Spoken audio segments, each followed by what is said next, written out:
Thanks so much for joining me today. I've been working in my 2016 photo book in Artisan, and a couple pages turned out pretty cute. I've been kind of tickled about it. So I thought, why don't I show you guys how to do it? If you like it, you can recreate it yourself. If nothing else, you're going to learn a few more techniques. So why don't you come on over to my computer and let me show you how it works. Most of us get a lot of Christmas cards at the end of the year, and a lot of them these days are photo cards, which honestly, I just love. I will enjoy those all year long. I take them and put them on a board that I have in my office, and the following year, I will replace them with the new ones. So I'll enjoy them for a full 12 months. In addition to that, I will also scan them. That way I can add them to my photo book, and every year my friends and family are included in my book, no matter where they live, whether I've seen them or not. If they're across the country from me, I get to see what their kids look like. And I like to include the family name, the first names, and the ages of the kids, because it's kind of cool to look through my different books and watch how kids are growing up and families are growing, and it's just fun. So this is an example of some of the pages I might have at the end of my book. I separate them by friends and family. It's just my thing. You don't have to do that. But this is an example of a 2-page spread that's the friends photo cards.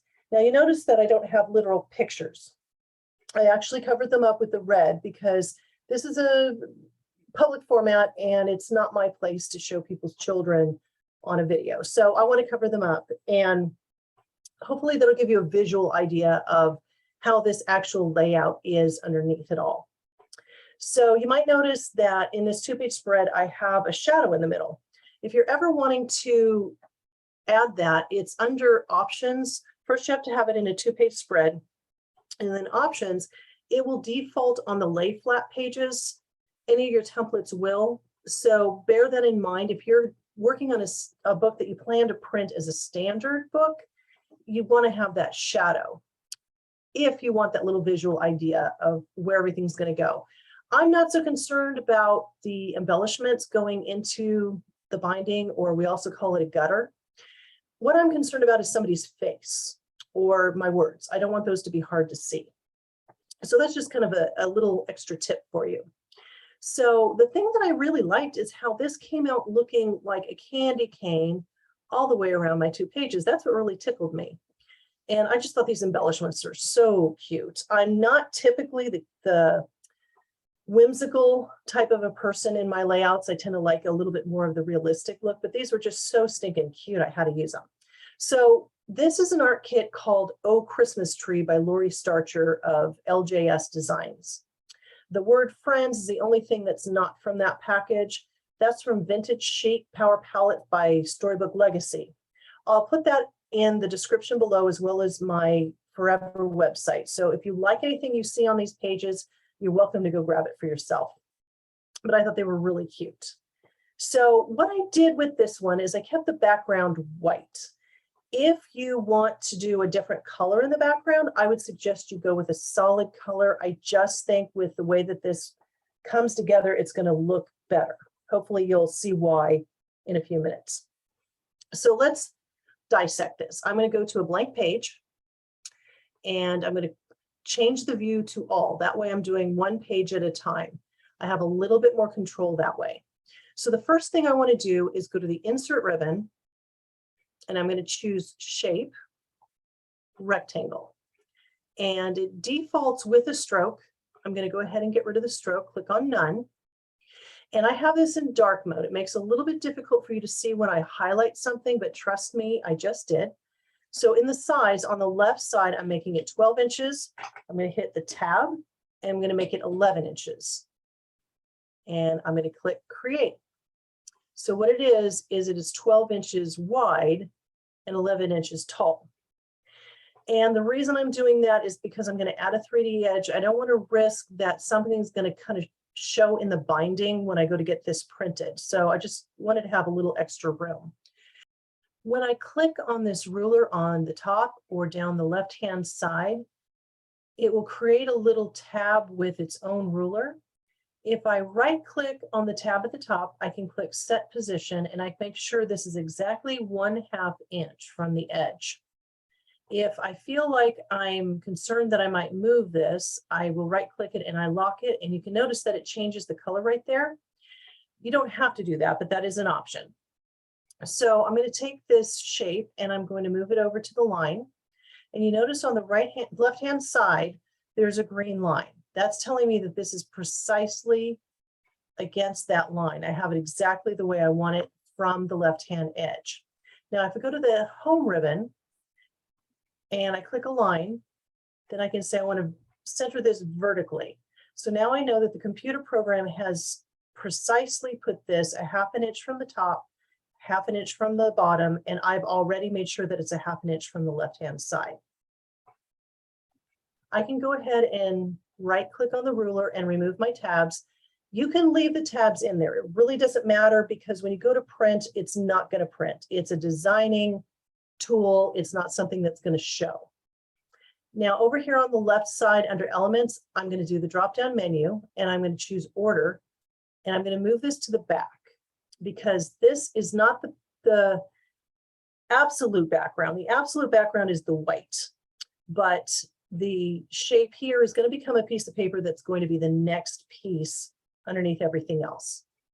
And I'm going to go over here to the right side and I'm going to choose content. And remember, everything's from Oh Christmas Tree. I'm going to scroll up to the top. What I did is I used this paper. It's got a stripe to it. If it's a little too difficult to tell what is on that paper, you can do the little drop-down menu here and choose preview. And this way I can see everything that's on this piece of paper.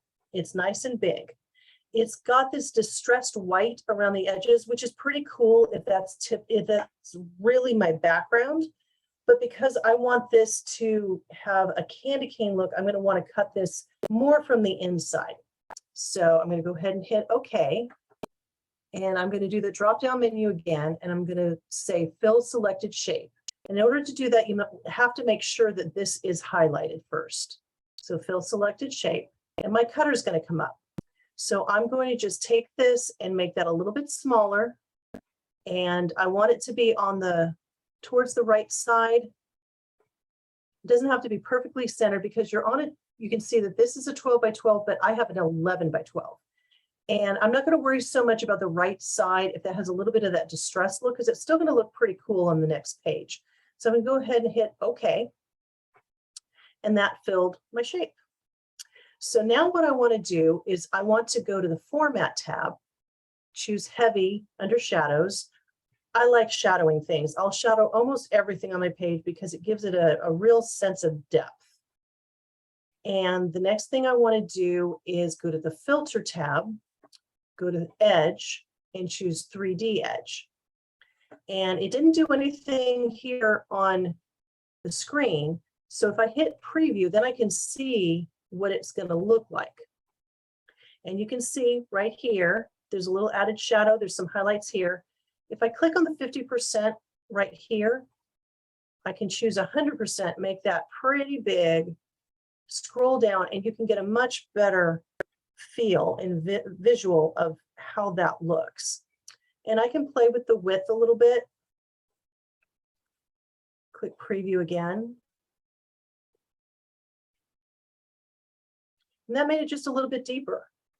If you want to adjust the softness, let's hit Preview again, see what that does. I think that's pretty good. I might make the width just a little bit less. Preview. You play around with it and keep looking at it. You get it to where you like it, because this is a design choice and there's no right or wrong. It's what do you like? I'm going to go with this. I'm going to click OK, and I'm going to click on the little crosshatch right here. Looks like a plus sign, and that will make it fit top, bottom, side to side on my screen so I can see it really, really good. I'm going to go ahead and lock this. I don't want to accidentally move it because I have this perfectly positioned on my page. So I'm going to click on the shape. I'm going to do the drop-down menu, and I'm going to copy. I'm going to take my arrow, go to the right click, paste. And it did put it precisely in the middle of my page.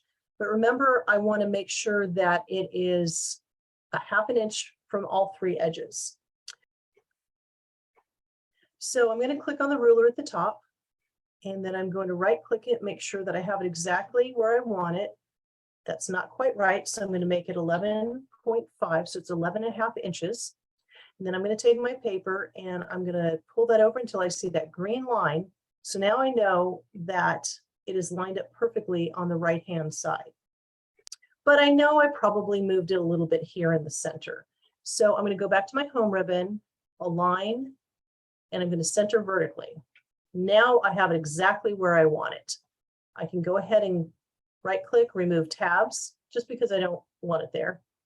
And instead of doing order, move to back, what I'm going to do is I'm just going to drag it down. So either way does what you need it to do. And I'm going to go ahead and I'm going to lock that. Now I want to go ahead and save that. You want to save often, especially if you're doing a lot of work, because life happens, things happen. You don't want your computer to shut off. We get a lot of power outages here and you just don't want to lose the work that you've done. So now what I want to do is I want to create a second shape. So I'm going to hit Insert, the tab, choose Shape, Rectangle. And again, I'm going to go ahead and turn off the stroke. And on this one, on the right side, I want to highlight that and make that 10.25 inches. And when I click on anything else, it'll automatically pop down. So I'm going to bring this all the way to the edge. So this is in the gutter. And it really doesn't matter the width. It's just a way of measuring, sort of. So I really am not being precise on this one. I'm just going to kind of eyeball it. And that looks about right. And I'm going to hit Create. So now I'm going to go back to my paper. And on this one, I did a green paper. So again, I still have this highlighted. I'm going to do the drop-down menu, Fill Selected Shape. I'm not going to worry about cutting this because I'm not needing to make any designs fit. It's all perfect the way it is. So I'm going to hit OK. And now I've got a green piece of paper here. And if I want to be precise, this is highlighted. I can click on, hold down the Shift key, click on the bottom shape, which is the red stripes. And here on the Quick Access toolbar, all of these different alignment tools pop up. I want this one. It says Align the selected element's vertical middle point. So that way I'm just making sure that it's perfect. It's exactly where I want it to be. So I'm going to click off that. I'm going to click on this again, and I'm going to drag this down and have it just above the red. Now I'm going to go into my strokes here. I'm going to click this drop-down menu, and I want it to be an 8-point stroke. And to the right of that, I'm going to click on this color, solid color, and I'm going to choose white. And then I'm going to click OK. Now, when I click off of this, that little line that outlines that goes away. But if you look at this at 100%, it looks like this has a beveled edge and it is a candy cane going around the edge. So that white stroke right there matches the white background. So if you did a background, you want to make sure those two things match perfectly with the color, but that's why I think a solid is your best bet. So I'm going to go ahead and lock that. And I am going to drop down menu, copy. I want to save my page. I'm going to click the left arrow, go back to my left page, right click, paste. And I can move this all the way to the edge. It should just show that little green line right there. And another thing you might notice, the little green line in the center tells me that I also have it centered. But if you want to be absolutely certain, you can keep that highlighted, hold the Shift key, hit this shape, which is this bottom piece of paper, and again, click on Align the selected element's vertical middle point, just to make sure it's exactly where you want it to be. So I'm going to click off of that, go back up here. I want to go to order. I'm going to move it to the back, and then I'm just going to pull it up one. So if you have a really long list of elements, that's really quite helpful. I'm going to go ahead and lock that so I don't accidentally move that. And then I'm going to save that. And I'm going to go to View, Spreads, 2 bound pages. And see how everything lines up nicely. And because I'm doing the standard binding, I'll go ahead and put the shadow in there. That also separates it slightly. And then I'm going to bring all of my little elements back in. And you get the idea how easy that is.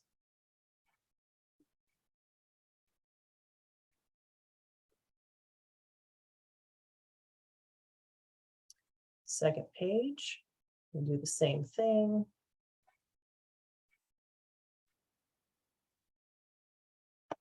Isn't that fun?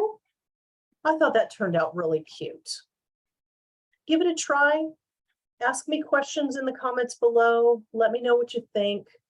If you're on one of my Facebook VIP groups, I have one for digital scrapbookers.